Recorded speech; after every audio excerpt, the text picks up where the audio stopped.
Okay, hello everyone, and thanks for listening in to another episode of Checking In on Your Daily Walk. In this show, I plan to chat to members of the church and see how they are doing. We will be hearing personal testimonies of how God has affected our lives and get to know each other a little better.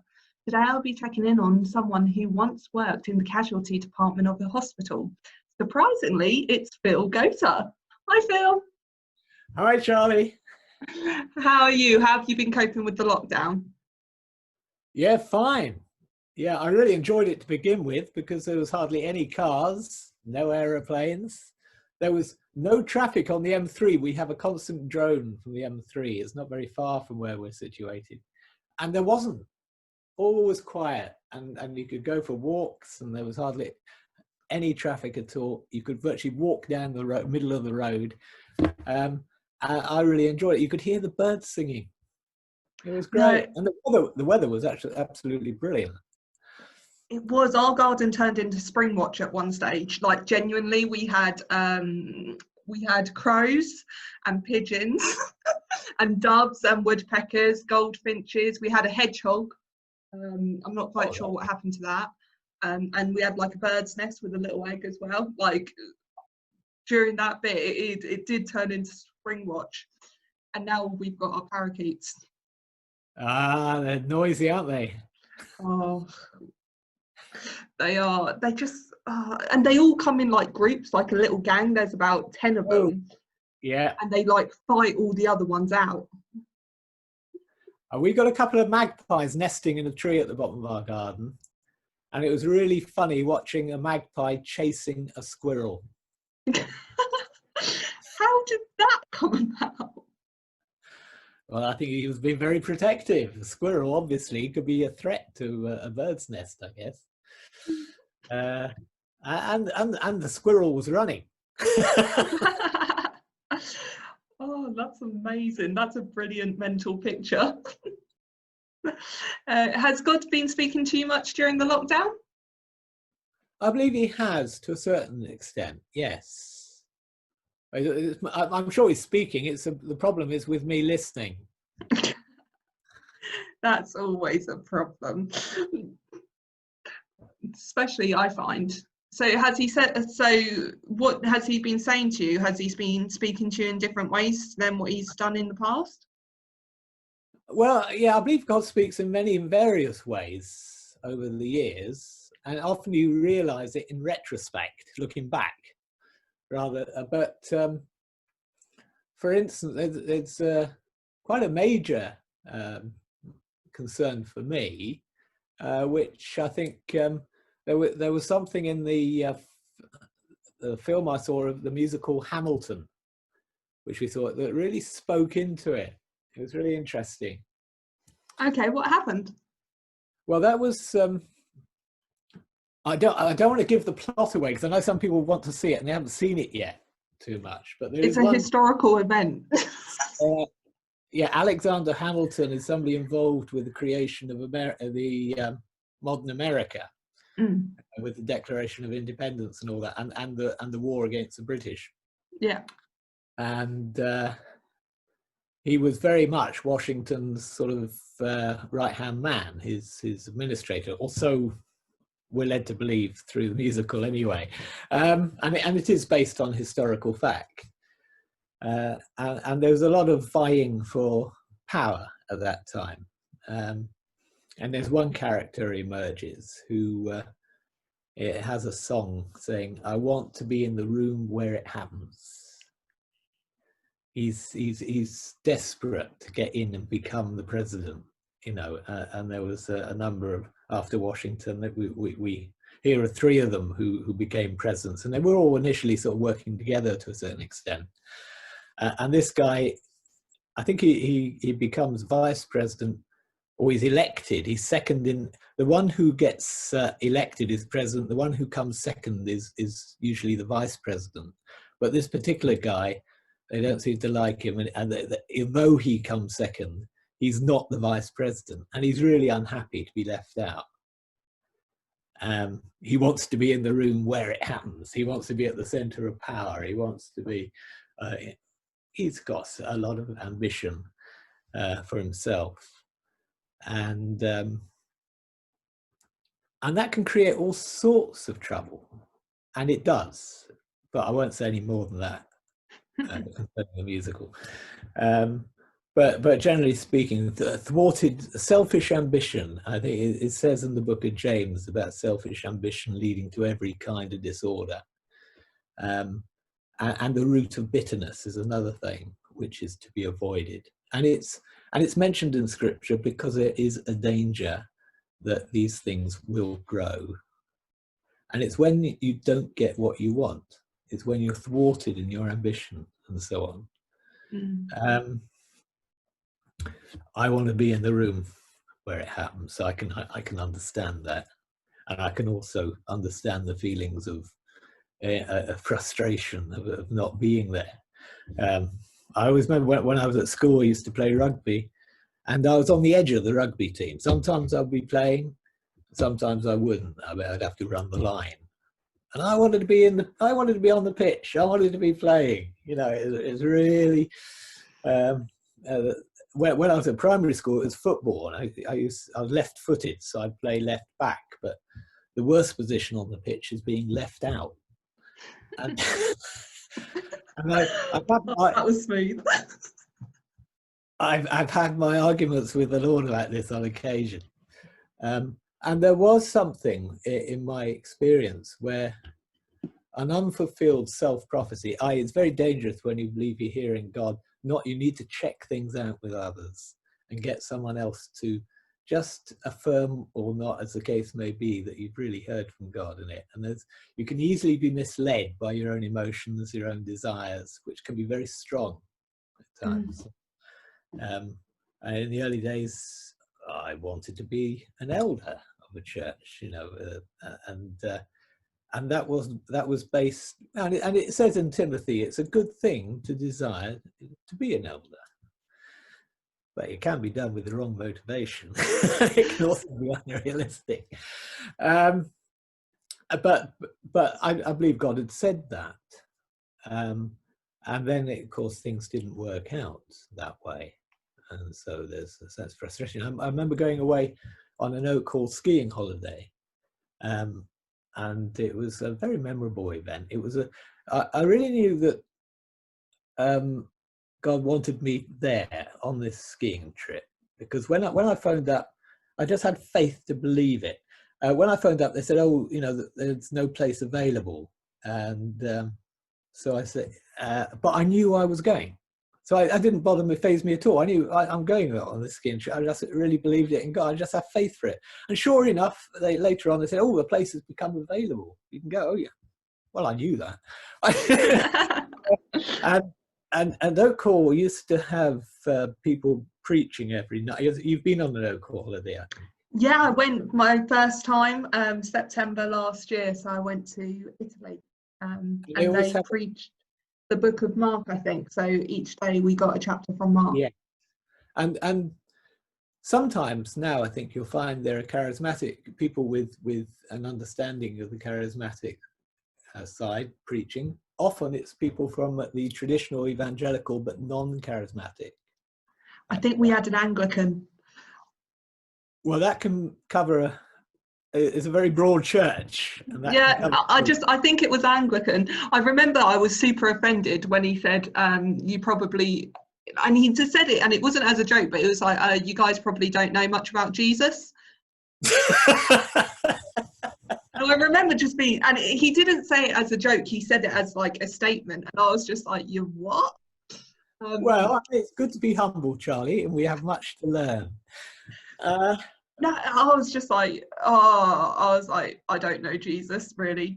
I took it all the wrong way. It was really weird. But you can do that.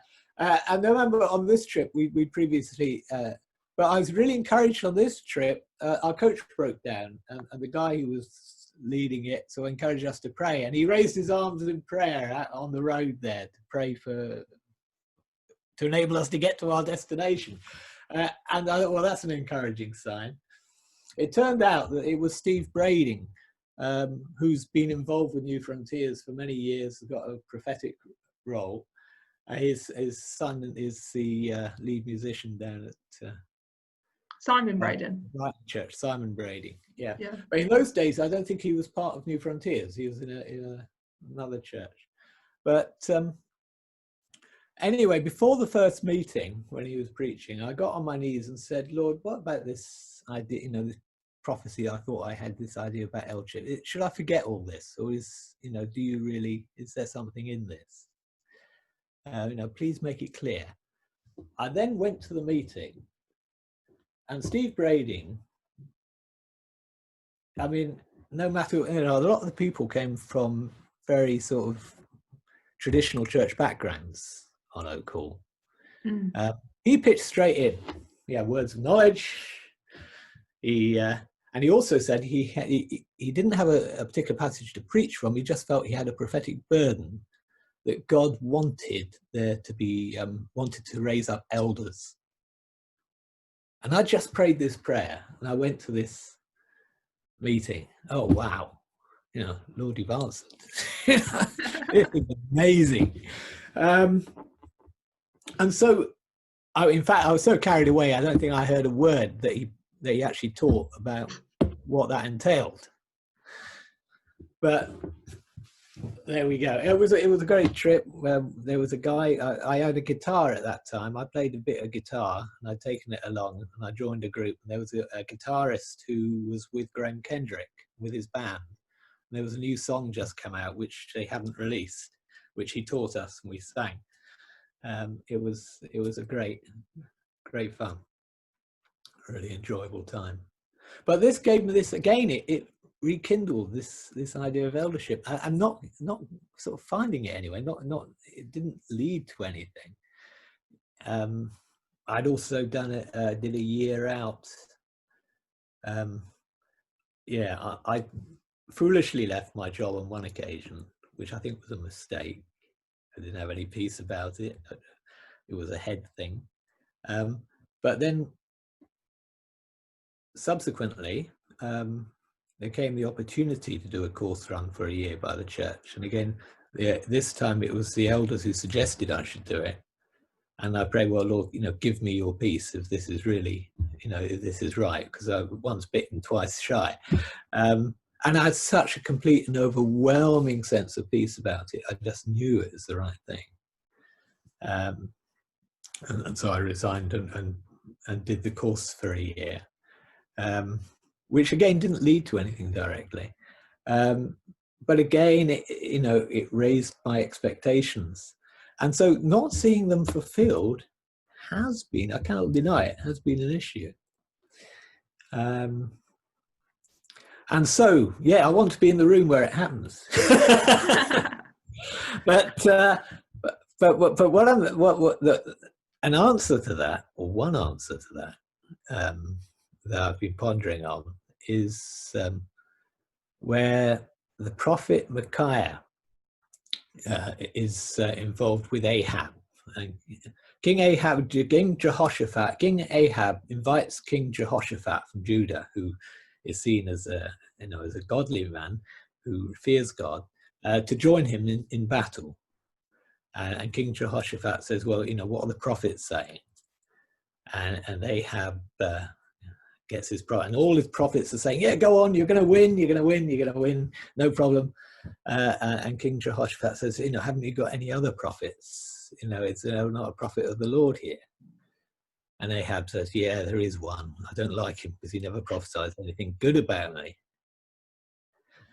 And that's Micaiah, and they summon him to speak, and he said, yeah, go on, you'll win. Yeah, sure, yeah. And Ahab said, look, how many times have I got to tell you? Tell me the truth. What has God said?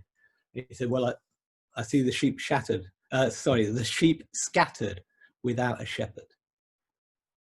And of course, Ahab is the shepherd, if you like, of Israel. And that he was going to die. And one of the leaders of the other prophetic gang, so it gets umbrage at this because it's directly opposed to what he and all his mates have been doing.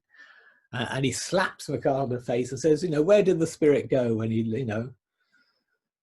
and Micaiah says to him, you'll find out when you go into your inner chamber. You know, you'll find out when you go and seek him and spend time with him on your own, effectively, is what he's saying.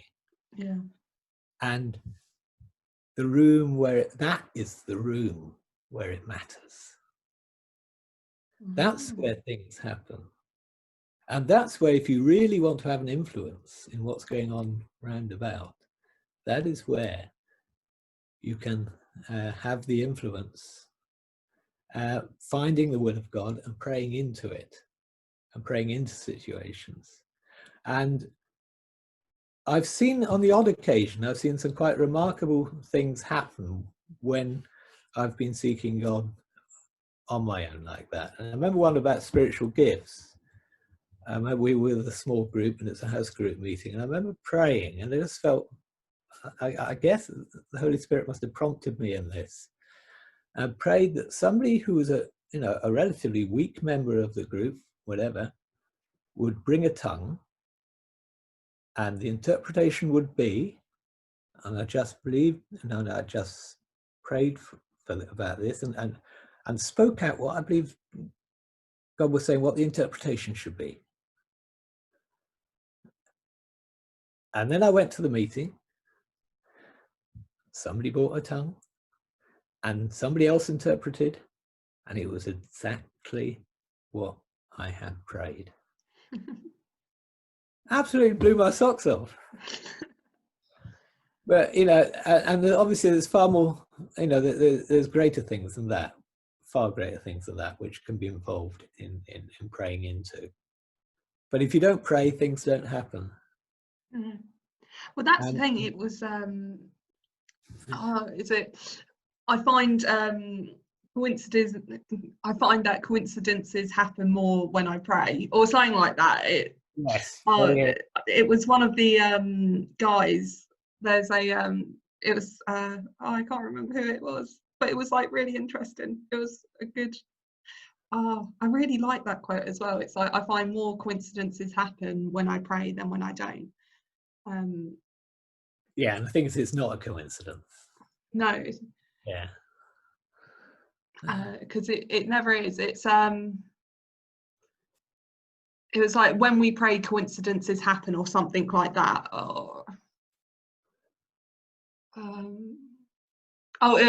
When I pray, coincidences happen, and when I don't, they don't.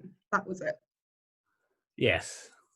And it was quite funny, like, because so a couple of weeks back, I think I was saying, I know I shared it with the church, but I was having a chat with one of my friends who's a Muslim, and we were just chatting about something, and then I said how God spoke to me, and then we started talking about prayer, and I was saying about like circumstances in my life, and she would say, oh, that's a really funny coincidence. I'm like, well, it's prayer, you know. I think I was talking about treasure hunting, so like where you go and like you pray before and you find like someone like with back pain or something, and you go out and you speak to someone, and they're like, oh yeah, I've got back pain. It's like, oh well, we want to pray for you. It's like, well, that's a bit of a coincidence. It's like, not quite. Yes. Yeah, another thing that really spoke to me through the scriptures I was reading right at the beginning of lockdown. I think it's in Isaiah where it says, do not call conspiracy what they call conspiracy. And that's, I find, very relevant in the context of my elder brother's take on the whole lockdown situation. And what's his take? He's my second eldest brother, who's always been the rebel of the family. And this particular leopard's not changed its spots. He tends to see the whole lockdown thing, the sort of culture of fear, as being in some way manufactured to the advantage of the sort of establishment, or the particular side of the politics, in order for them to gain the upper hand, get the advantage, to exploit people, and so on. And so he sees it as a conspiracy. And this particular word, do not call conspiracy what they call conspiracy. You know, I can see it's so relevant in this case. And it's very easy to slip into that. You know, there's quite there's quite a movement behind that. Yeah, I don't know. I think it's interesting that God's speaking to you about the room where it happens versus the room where he is, and about resenting him, because a lot of the time God will tell me to do or not to do something, and I'll do it, and then I'll resent him for it. I'll just follow God blindly, and I'm annoyed because it's not what I wanted to do, and then I'll just resent him for it, and he's just like, through this time and through this lockdown, he's just like, you need to stop resenting me, and we need to get through like various issues that I've held on a grudge for way too long. I don't know if you know that about me, Phil. I do that sometimes. But yeah, I think it's very interesting that that's what was on your mind, and that's what I've been kind of looking through this lockdown as well. I mean, when you say that, reminds me of my thoughts go to the charge of the Light Brigade, where the commanders on top of the hill saw something that needed to happen. They sent a messenger to the regiment waiting to move, to go down a particular valley, and they went down the wrong valley and went straight into the guns. Yeah. Incredibly brave, incredibly stupid. You know, and they were slaughtered. But it was because they weren't, you know, they got the command, but they misinterpreted it. And that's something we have to be careful of as well. And God can sometimes tell you something and you rush into it, like Peter, you sort of rush into it on your side, assuming that you know what it's all about. And sometimes you need to just wait and just hold your horses a bit and pray into it a bit more. And I submit that's not something I'm particularly good at. Yeah, it's normally he'll just tell me, oh, you need to do this, and I think, oh no, whereas now it's like, okay, right, I'll do it, or you can't do this, and I'll be like, why? And then he's like, you're just not doing it, let's not get into that conversation. Yeah, that's another part of the musical, actually, which is which struck me. One of these little scenes is where Hamilton's with Washington, and there's an issue, and it's something Hamilton's not keen to do or whatever, and Washington just says, "I'm your commander. Do it." And there's definitely, you know, I thought, yes, there are definitely times in the Christian life, what you're talking about, Charlie, where you have to accept and submit. It's submitting, and then the not resenting afterwards. That's where I'm in at the moment. It's like, okay, so I think we're doing quite well. I think we got up to 2017, so Right, going through it chronologically. But yeah, it's interesting how during this time that, like, even Hamilton, which is like, obviously I think it's on, they were advertising that it was being streamed on a service, rather than like going to see the play, but I know it was like one of the most successful plays in America anyway. It's amazing how even through that God is speaking to you about something that has been on your mind for years anyway. I think that's really cool. Yeah, it's funny how that can happen. I remember, you know, I mentioned that I went and did this course, went and left work to do the course I wanted to do, and I was unsure about actually going for it or not, and it meant getting on the phone, phoning up the elder and talking to him about it. And at the time, yeah, it also meant going and visiting him, I think. And my mode of transport in those days was a bicycle, and I had a puncture and it needed fixing. Anyway, I thought I was sitting on the settee, and I looked around and said, well, Lord, you can speak to me through anything. And I picked up a book that was about baptism, and it had some simple pictures in it. and making some points. One picture was of a telephone, and on the next page was a picture of a bicycle. I think he might even have had a puncture or whatever, needed fixing. And I thought, yes, Lord. Okay. There are times like that when everything sort of really clicks together. It's great.